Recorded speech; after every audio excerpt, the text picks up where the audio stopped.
Um, these kids are they're like variety of heights, but like like your classic 6'8", 6'7", NBA wing size, giant hands, jump out the gym, right?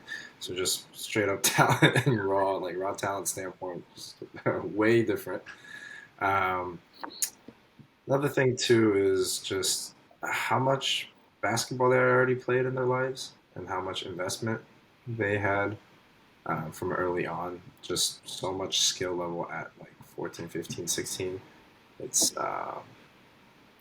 actually, sorry, I think 14 is young. Yeah, I think 15 was the youngest one. But either way, like Yeah. just the amount of skill level and just the amount of basketball they had played Hmm. was like a ridiculous amount. And yeah, just I think they're a bit more focused, right, on making it to the next level. Most high school basketball players are like that's your athletic peak in the sense of organized Yeah. sports. One Yeah, is That's a little bit of a different situation than most high school kids because it's like it's kind of bridging that gap between high school and college because like in high school basketball is kind of just like your hobby because you're going to school from 8 o'clock in the morning right. till 3 in the afternoon, and then you got an hour or two to work out. But what was their like?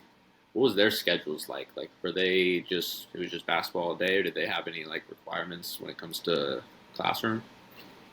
I don't know how that works. Yeah, good question. So they would have like a morning practice generally, and then morning lift as well.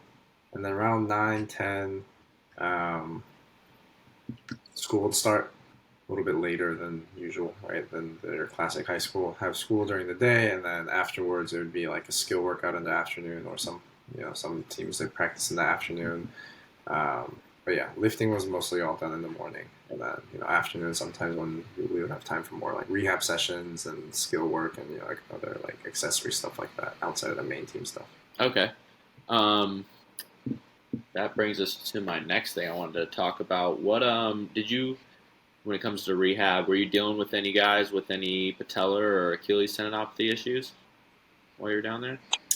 Definitely Patellar. Achilles, I don't recall, but a lot of, I'd say almost the majority of the kids had some sort of patellar Yeah. tendinopathy issue.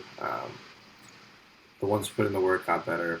Ones who didn't put in the work, it's just your knees gonna bug you how much you lift heavy, right?